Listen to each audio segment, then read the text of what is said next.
तू ही रे माझा मितवा मालिकेचा आजचा भाग आहे ना एकदम जबरदस्त आहे. कशी इशू आणि अर्णव एकमेकांच्या जवळ येतात ना तेच आपण या भागामध्ये पाहणार आहोत. तर व्हिडिओ ना शेवटपर्यंत नक्कीच बघा.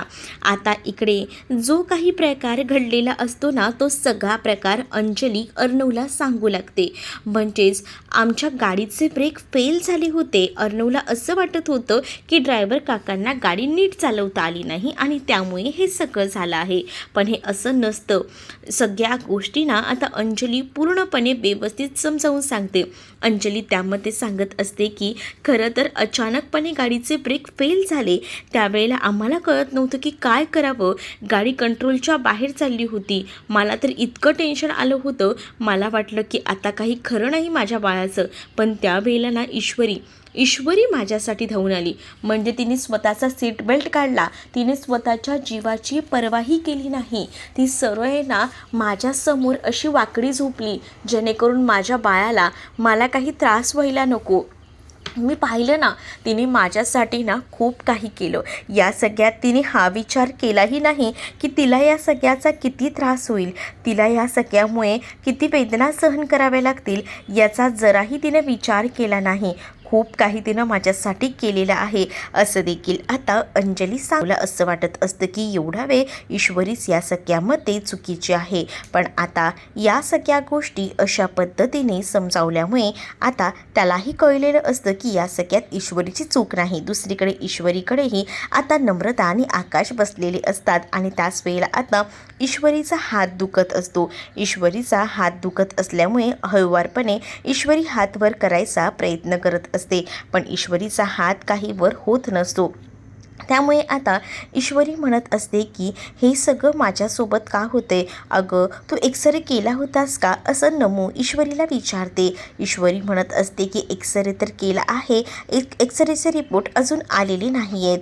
पण आता नमूला आवडत नसतं की इशू या सगळ्या अवस्थेत अशी आहे ते. म्हणजे या आधी ना तिने कधीच असं इशूला पाहिलेलं नव्हतं आणि आता अचानक या सगळ्या अवस्थेत जेव्हा ती आता पाहते ना तेव्हा मात्र आता तिलाही कळत नसतं की काय करावं ते. पण नमूला आता वाईट वाटत असतं. तिने ह्याआधी इशूला या अवस्थेत कधीही पाहिलेलं नव्हतं आणि त्यामुळे रोज हसती खेळती असणारी आमची इशू आज तिच्यावर ही वेळ आली आहे हे बघूनच ना आता नमूला रडू येतं. नमू लगेचच बाहेर जाते. मग इशू तिला थांबवायचा प्रयत्न करते पण नमू काही केल्या थांबत नाही. नमूला टेन्शन आलेलं असतं आणि नमूचं टेन्शन बघून आता इकडे असणारा हा आकाश तोही आता म्हणू लागतो की थांब हा वहिनी, मी बघतो जाऊन, तू काळजी करू नकोस. आणि असं बोलून तो आता नम्रताच्या मागे जातो आणि इकडे नम्रताला विचारतो की काय झालं आहे नम्रता. त्याच वेळेला आता नम्रता सांगू लागते की मी ना इशूला कधीच असं बघितलं नव्हतं ज्या परिस्थितीत मी आज बघितलं आहे. मला ना खूपच जास्त टेन्शन आलं आहे. आमच्या इशूला आम्ही कधीच असं पाहिलं नव्हतं. पण आज आमची इशू या सगळ्या परिस्थितीत आहे ना त्यामुळे ना मला वाईट वाटते माझ्या इशूबद्दल. आता रडू लागते. तर नम्रताला आता हळुवारपणे का होईना शांत करण्याचा प्रयत्न आकाश करत असतो. आकाश तिला म्हणत असतो की नको नको इतकी पॅनिक होऊ, हो शांत हो, नको काळजी करूस, सगळ्या काही गोष्टी होतील ठीक. आणि असं बोलून आकाश ना आता नम्रताला जवळ घेतो. नम्रताला अक्षरशः त्याने आता आपल्या मिठीत घेतलेलं असतं आणि जेव्हा तो आता नम्रताला आपल्या मिठीमध्ये घेतो ना तेव्हा नम्रतालाही थोडं बरं वाटतं. पण हे सगळं नेमकं आता वल्लरीनं पाहिलेलं असतं. मग आता वल्लरी विचार करते की ज्याची भीती होती तेच आता सगळं घडत आहे. नाही हा, हे सगळं व्हायला नको होतं असंही आता ती म्हणत असते. मग आता वल्लरीच्या डोक्यात विचार येतो की काही झालं तरी या मुलीला मी माझ्या घरची सून म्हणून आणणार नाही आहे. काही झालं तरीसुद्धा मला ही नको आहे. मग आता ती ठरवते की आता हीच ती योग्य वेळ आहे. लवकरात लवकर लग्नाबद्दल बघायला हवं. म्हणजेच आता तीही विचार करते की या आकाशचं लग्न लावून द्यायला हवं. आकाशच्या लग्नाचा आता ती बँड वाजवायचा ठरवते. तिने आता कोणीतरी मुलगी पाहिलेली आहे आणि त्या मुलीचं स्थळ आता फक्त 2 दिवसात आपल्या घरी हजर करा असं देखील तिनं आता फोन करून कोणाला तरी सांगितलेलं असतं. म्हणजेच तिला आता कळून चुकलेलं असतं की आपल्या मुलासाठी, आपल्या आकाशसाठी ही नम्रता नकोय, तर आपल्याला नवीन स्थळ बघायला हवं आणि यासाठी तिने आता तिच्या लेवलची तयारी केलेली असते आणि आता 2च दिवसात आकाशला नवीन मुलगी बघण्यासाठी म्हणून येणार असते. तर दुसरीकडे मात्र नम्रताला आकाश समजवत असतो, तिचं मन हलकं करायचा प्रयत्न करत असतो, कारण इशूचं तिला टेन्शन आलेलं असतं. इशू हातही हलवू शकत नसते आणि म्हणूनच तिला तिच्याबद्दल वाईट वाटत असतं. तर दुसरीकडे मात्र आता पाहायला मिळतं वल्लरी ही दोघांकडेही बघत असते, कारण वल्लरीला ह्या दोघांचाही रोमांस जो आहे ना तो बघूनच आता अक्षरशः डोक्याला हात लावायची वेळ आलेली असते आणि त्यामुळेच ना आता ती खूप जास्त टेन्शनमध्ये येते. आता दुसरीकडे पाहायला मिळतं अर्णव जो आहे तो मात्र आता गेलेला असतो ईश्वरीकडे. ईश्वरी डोळे बंद करून झोपलेली असते निवांत. मग तेवढ्यातच अर्णव तिथे जातो. अर्णव तिथे गेल्यावर तो आता ईश्वरीकडे एकटक बघत असतो. त्याला कळत असतं की ह्या सगळ्या गोष्टी ज्या आहेत ना ते ह्या मुलीमुळे शक्य झाल्यात. म्हणजे माझी बहीण आज वाचलेली आहे ती फक्त ह्या ईश्वरीमुळे आणि म्हणूनच ना तो आता ईश्वरीचे आभार मानायला खास करून गेलेला असतो, कारण त्याला कळून चुकलेलं असतं की आपल्या आयुष्यात जर आज ईश्वरी नसली असती तर आपल्या बहिणीचं काय झालं असतं हा विचार कुठेतरी मनामध्ये त्याच्या येत असतो. आणि त्याच वेळेला आता दुसरीकडे डॉक्टरांनी सांगितलेले शब्दसुद्धा अर्णवच्या कानी पडत असतात आणि अर्णव त्या सगळ्या गोष्टीचा विचार करू लागलेला असतो. ईश्वरीला अचानकपणे जाग येते. ईश्वरी डोळे उघडून बघते तर तिथे आता हा अर्णव आलेला असतो आणि अर्णवला बघून ती थोडी हालचाल करत असते, उठायचा प्रयत्न करत असते, पण आता तिला जराही हलता येत नसतं. तिचा हात खूप जास्त दुखत असतो. त्याच वेळेला आता अर्णव तिला म्हणत असतो की शांत हो, रिलॅक्स हो, मला कळलं आहे, मला ताईने सगळ्या गोष्टी सांगितल्या आहेत असं देखील आता तो तिला म्हणत असतो. त्यावर ईश्वरी म्हणते की तुम्हाला कळलं तर अच्छा. ईश्वरीला आता अर्णव म्हणत असतो की आज खरंच तू होतीस म्हणून माझा जीव वाचला. म्हणजे माझा जीव यासाठी वाचला की जर ताईला काही झालं असतं तर मी स्वतःला कधीच माफ करू शकलो नसतो. माझ्यासाठी माझ्या आयुष्यात ताईपेक्षा दुसरं इम्पॉर्टंट काहीच नाही आहे असं देखील आता तो म्हणत असतो. त्यावर ईश्वरी म्हणत असते की मला माहिती आहे अर्णव सर, तुम्हाला या सगळ्या गोष्टी कशा वाटतात काय नाही ते, त्यामुळेच ना जेव्हा तुम्हाला सांगू का मी कोणताही विचार न करता गाडी चालवायला घेतली ना तेव्हा मला फक्त ना तुम्हीच डोळ्यासमोर दिसत होतात. मला डोळ्यासमोर मी तुम्हाला बघितलं आणि ती गाडी स्टार्ट केली. मला माहिती होतं की माझ्यासाठी फक्त आणि फक्त तुम्हीच माझ्यासाठी अवलंबून आहात आणि त्यासाठी मीही विचार केला की चला हे का होईना मला असाच विचार आला की काही झालं तरी मला आता अंजलीताईंना वाचवायचं आहे आणि यासाठी मी हे सगळे प्रयत्न केले असं देखील आता ईश्वरी सांगू लागते. ईश्वरी जेव्हा या सगळ्या गोष्टी सांगते तेव्हा अर्णवला बरं वाटतं. मग आता अर्णवही ईश्वरीकडे बघत असतो तर तेवढ्यातच ना आता तिथे एक नर्स आलेली असते जे की ईश्वरीचं मंगळसूत्र, ईश्वरीचे सगळे दागिने तिने आता आणलेले असतात आणि ती आता नर्स म्हणत असते खरं तर ना हे सगळं काही मगाशी एक्सरे करताना तुमचे दागिने काढले होते, सो तेच मी तुम्हाला दागिने द्यायला आली आहे. खरं तर ना तुम्हाला एक गोष्ट सांगू का मॅडम, आता अर्णव आणि ईश्वरी दोघंही जर त्या नर्सकडे बघत असतात तर ती नर्स आता सांगत असते की तुम्ही ना सगळ्यात आधी ना गळ्यात मंगळसूत्र घाला. कसं सुवासिनबाईच्या गळ्यामध्ये मंगळसूत्र असायला हवं ना, जे की तुमच्या गळ्यात नाही आहे आणि म्हणून मला असं वाटतं की पहिल्यांदा ना तुम्ही तुमच्या गळ्यामध्ये मंगळसूत्र वगैरे घालून घ्या असं देखील आता म्हटलं जातं. आणि जेव्हा या सगळ्या गोष्टी बोलल्या जातात ना तेव्हा मात्र आता ईश्वरी स्वतःचं मंगळसूत्र घालण्यासाठी का होईना उठत असते, पण आता तिच्या हाताला इतका त्रास होत असतो ना की ती आता पुन्हा एकदा खाली पडते. तिला वेदना सहन होत नसतात. अर्णव तिला म्हणत असतो की तू झोप, मी तुला घालतो मंगळसूत्र. मग आता जेव्हा अर्णव ईश्वरीच्या गळ्यामध्ये मंगळसूत्र घालत असतो ना, तेव्हा आता तो ईश्वरीकडे बघत असतो. ईश्वरीला खूपच जास्त भारी वाटत असतं की अर्णव आपल्या गळ्यामध्ये मंगळसूत्र घालून देत आहेत. ही गोष्ट ईश्वरीसाठी खूप जास्त भारी असते. याआधी अर्णवने जेव्हा ईश्वरीच्या गळ्यामध्ये मंगळसूत्र घातलेलं होतं तेव्हा ईश्वरी या सगळ्यासाठी तयार नव्हती. पण आज असा दिवस होता ना की ईश्वरी अर्णवसाठी या सगळ्या गोष्टी अलगदपणे सहजपणे करायला तयार होती. उलट तिला हे नातं आता हवंहवंसं वाटत होतं. जेव्हा अर्णवने बळजबरी का होईना ईश्वरीच्या गळ्यामध्ये मंगळसूत्र घातलेलं होतं तेव्हा ईश्वरी या सगळ्याच्या विरोधात होती. पण आज दिवस असा होता की अर्णव या सगळ्याच्या विरोधात आहे. अर्णव आता ईश्वरीला जेव्हा मंगळसूत्र घालतो तेव्हा तो तिला हेही बोलून दाखवतो, ज्या वेळेला मी तुला पहिल्यांदा मंगळसूत्र घातलं होतं तेव्हा तू या सगळ्यासाठी तयार नव्हतीस, पण मी आता जेव्हा तुला हे मंगळसूत्र घालतोय ना तेव्हा मी या सगळ्यासाठी तयार नाही आहे. हे मंगळसूत्र फक्त घालायचं आहे म्हणून मी घालतोय. आपल्यामध्ये तसं कोणतंही नातं नाही आहे, तू उगाच गैरसमज करून घेऊ नकोस, असं देखील अर्णव आता ईश्वरीकडे बघून बोलत असतो.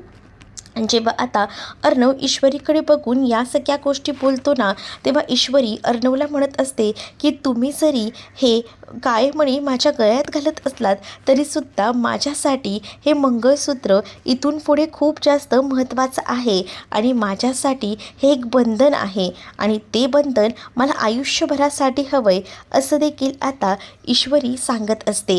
त्यावर अर्णव म्हणतो की माझ्यासाठी हे फक्त काळे मणी आहेत, यापेक्षा यासाठी माझ्याकडे कोणतीही व्हॅल्यू नाही आहे. मी ह्याला काही मानत नाही. जोपर्यंत माझ्या आईचा खरा सूत्रधार, खरा गुन्हेगार समोर येत नाही ना तोपर्यंत मी या सगळ्या गोष्टी ज्या आहेत ना त्या ॲक्सेप्टच करणार नाहीत. माझ्यासाठी फक्त हे काळे मणी असतील, असं देखील आता तो म्हणत असतो. आणि त्याच वेळेला आता ईश्वरीच्या गळ्यात तो मंगळसूत्र वगैरे घालून तयार होतो.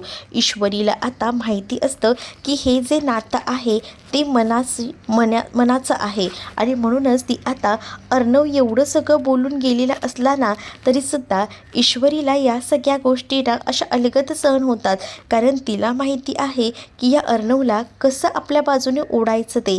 कारण आता अर्णवला तिची सत्य परिस्थिती कळलेली होती आणि अर्णवही हळूहळू का होईना तिच्यात गुंतत चालला होता. पण तोही आता तिला असं दाखवत होता की त्याला तिच्याशिवाय असं करमत नाही वगैरे, असं फिलिंग काही येत नाही आहे, असं काहीसं तो दाखवत होता. पण खरंच ना ईश्वरीला झालेला त्रास हा त्यालाही होत होता आणि त्यामुळे आता ईश्वरी अर्णवकडे पाहून जण आता अंजलीकडे असतात. अंजली आता बरं वाटतंय ना, अंजली म्हणत असते की माझे प्राण वाचले आहेत ना ते फक्त इशूमुळे, मला ना ईश्वरीला भेटायचं आहे. त्यावर मामा आता अंजलीला समजावतो आणि म्हणतो की डॉक्टरांची परवानगी घ्यावी लागेल, तिलाही स्पेशल वॉर्डमध्ये ठेवलं आहे आणि तुलाही स्पेशल वॉर्डमध्ये, तुम्हा दोघींना भेटण्यासाठी आपण बघूया काही करता येतं आहे का. मग आता तिकडे अर्णवही आलेला असतो आणि अर्णव आल्यावर आता अंजली म्हणत असते की तुम्ही सगळ्यांनी ह्यांना फोन करून कळवलं आहे का, यांना फोन करा ना. तर आता मामा सांगतो की काळजी करू नको अंजली, मी त्यांना कॉल केला आहे पण त्यांचा कॉल लागत नाही आहे. मग आता मी त्यांना एक मेसेज टाकून ठेवला आहे, नको काळजी करूस तू. मग आता अर्णवही अंजलीला समजावतो आणि अंजलीला म्हणतो की ताई तुलाही माहिती आहे ना आपल्या अर्जुनची कामं कशी असतात ते सध्या जास्त बाहेरच असतात आणि त्यामुळे आताही ते कोणत्या तरी कामात अडकले असतील म्हणून ते आता फोन उचलत नसतील. मग आता अर्णव म्हणतो तसंही आता उद्या डिस्चार्ज होणार आहे, डॉक्टरांनी सांगितलं आहे. मामा म्हणतो की चला उद्या घरी गेलो ना की सगळ्यात आधी ना तुम्हा सगळ्यांसाठी मी पोहे बनवतो, वल्लरी डोक्याला हात लावून घेते, म्हणजे 2 दिवस आपल्याला हॉस्पिटलमध्येच थांबावं लागेल असं म्हणते. त्यावर आता सगळेजण हसतात. तर अर्णव बाकी सगळ्यांना घरी जायला सांगतो आणि अर्णव स्वतःच ना फक्त अंजलीकडे बसणार असतो, कारण त्याला आता अंजलीची काळजी वाटत असते. त्याला सगळ्यात भारी ह्यांचं नातं जे आहे ना ते दाखवलं गेलेलं आहे. म्हणजे एक बहीण भावाचं नातं कसं असतं, म्हणजे भाऊ बहिणीची किती काळजी घेतो, त्यांचं सुंदर असं बॉन्ड ना या मालिकेत पाहायला मिळतं. अंजली झोपलेली असताना आता अर्णव तिचा हात आपल्या हातात घेतो आणि त्याच वेळेला अंजली मुद्दामून दुखते म्हणून आ करून ओरडते. मग आता अंजलीला असं वाटत असतं की अर्णव थोडा दचकेल, पण आता तो दचकलेला सुद्धा असतो. त्याला लगेच तिची काळजी वाटते, पण नंतर ती हसते, नाही दुखते, जस्ट मजा घेतली. मग तीही त्याच्या डोक्यावरनं हात फिरवते. आता त्यांचा डिस्चार्ज झालेला असतो म्हणून आकाश अंजलीला घेऊन गाडीच्या बाहेर उतरतो. तर दुसरीकडे आता ईश्वरीलाही चालता येत नसतं. तिच्या पायामध्ये जास्त क्रॅम्प्स येत असतात आणि तिचा हातही दुखत असतो. म्हणून आता अर्णव जो आहे तो ईश्वरीला सुद्धा हाताला धरून घरी घेऊन आलेला असतो. आणि जेव्हा तो आता तिला घरी घेऊन येत असतो ना, गाडीतून ती उतरते आणि गाडीतून उतरल्यानंतर तिथे एक रुमाल तिला पडलेला दिसतो, जो की राकेशचा असतो. आणि राकेशचा रुमाल बघून ना आता तिच्या लक्षात येतं की हा तर रुमाल राकेशचा आहे. मग ती अर्णवला मध्येच थांबवते आणि त्या रुमालाकडे जाते. अर्णव म्हणत असतो की काय झालं आहे.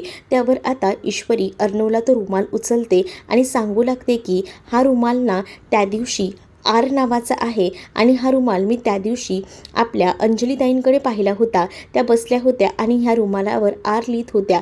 म्हणजेच ना मला असं वाटतंय ना की ह्या सगळ्यामध्ये ना हा जो रुमाल आहे तो राकेशचा आहे. आणि काल गाडी कुठे पार्क केली होती तुम्ही. त्यावर आता अर्णव म्हणतो काल गाडी मी इथेच पार्क केली होती.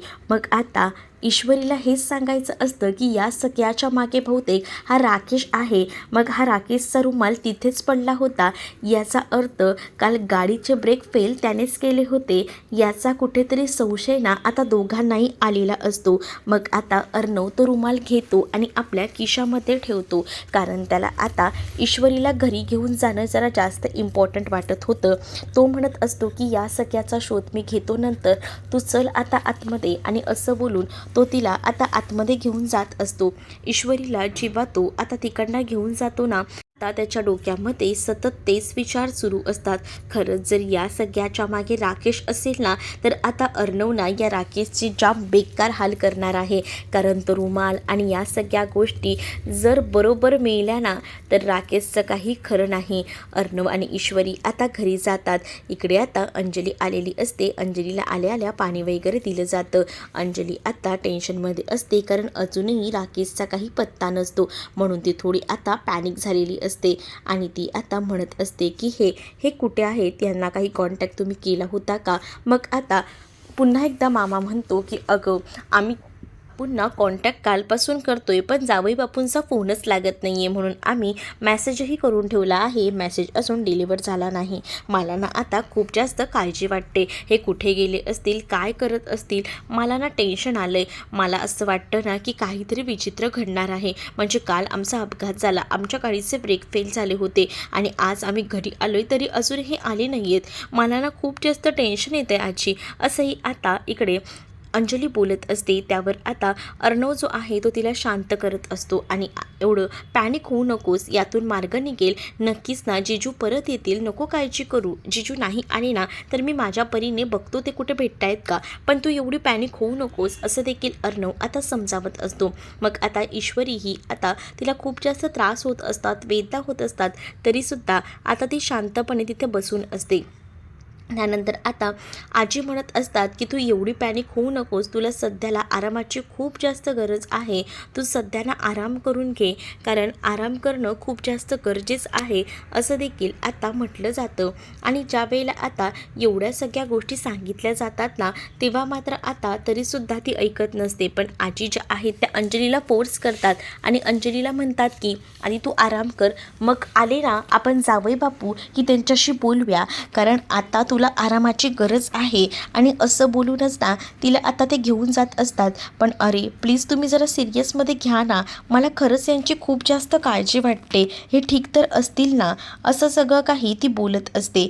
आणि जेव्हा या सगळ्या गोष्टी ती बोलते ना, तेव्हा मात्र आता ही आता ईश्वरीकडे एकटक बघते आणि ईश्वरी ही आता अंजलीला डोळ्यानेच शांत करायचा प्रयत्न करत असते. आजी ही अंजलीला शांत करत असते, पण इकडे कुठे ऐकायला तयार आहे ही अंजली. अंजलीला आता राकेशची काळजी वाटत असते.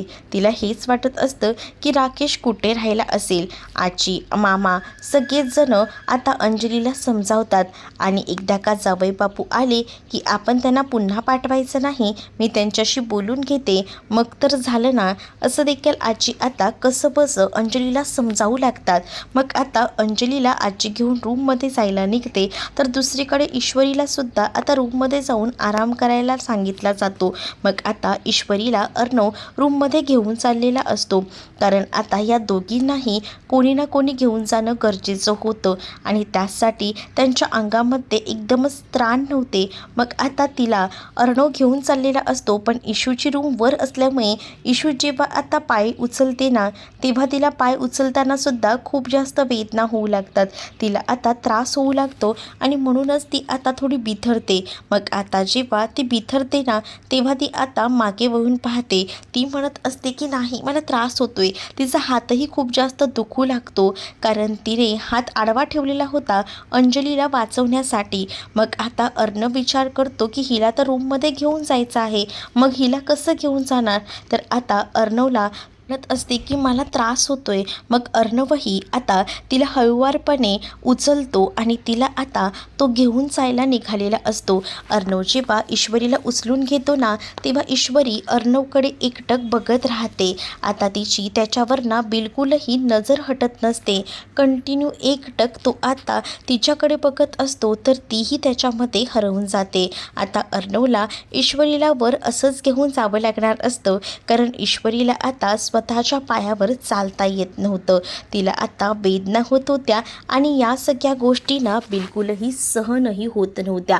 मग आता अर्णवही विचार करतो की आपण हिला घेऊन जाऊया, आणि असं बोलून तो आता तिला वर घेऊन जातो. आणि जेव्हा आता तो रूममध्ये घेऊन जातो ना, तेव्हा ईश्वरीला तो बसवतो. ईश्वरीला स्वतःच्या हाताने आता तो भरवू लागतो आणि ईश्वरीला जेव्हा तो आता स्वतःच्या हाताने भरवत असतो ना, तेव्हा ईश्वरी सुद्धा आता खूप जास्त खुश असते, कारण तिला हे सगळे क्षण अनुभवायचे असतात. आणि त्याच वेळेला आता अर्णव ईश्वरीचे केस आलेले पुढे तेही आपल्या हातानं मागे करतो. आणि त्याच वेळेला आता ईश्वरी अर्णवला म्हणत असते की थांबा ना. मग आता अर्णवचे ती आभार मानत असते, तर अर्णव म्हणतो की तुझा काहीतरी गैरसमज होतोय, तू समजतेस तसा काही विचार करू नकोस. त्यावर ईश्वरी म्हणते माझा काय गैरसमज होतोय. त्यावर अर्णव म्हणतो की मी तुझ्या जागी जर कोणी दुसरं असलं असतं ना, तर तिलासुद्धा अशीच मदत केली असती. अगदी रस्त्यावरचं कोणी असलं असतं ना तरीसुद्धा. मग आता अर्णवला ती म्हणत असते की अच्छा, म्हणजे रस्त्यावरच्यांनासुद्धा तुम्ही अशी मदत करताय. तर मग मला एक गोष्ट सांगा, रस्त्यावरच्या मुलींचे केससुद्धा तुम्ही असं मागे करता का, असं देखील मुद्दामून आता ईश्वरी अर्णवला विचारू लागते. त्यामुळे आता अर्णवची बोलती बंद झालेली असते, काहीच बोलू शकत नसतो. मग ईश्वरीने सुद्धा बरोबर अर्णवची दुखरी नस का होईना पकडलेली असते आणि त्यामुळेच आता अर्णव शांत राहतो. मग आता अर्णव खाली जातो, तेव्हा त्याला राकेश आलेला दिसतो. त्याच्याकडे जो रुमाल असतो तो राकेशला आता तो दाखवू लागतो आणि म्हणत असतो की हा रुमाल राकेश तुझाच आहे ना. मग आता राकेश घाबरलेला असतो. मग आता राकेशची अवस्था अर्णव कशी करून ठेवेल हे येणाऱ्या भागामध्येच आपल्याला पाहायला मिळणार आहे. तुम्ही जर वर नवीन असाल तर चॅनलला नक्की सबस्क्राईब करा. चला तर मग भेटूया पुढच्या भागामध्ये. तोपर्यंत टाटा बाय. व्हिडिओ आवडला असेल तर व्हिडिओला लाईक करायला विसरू नका.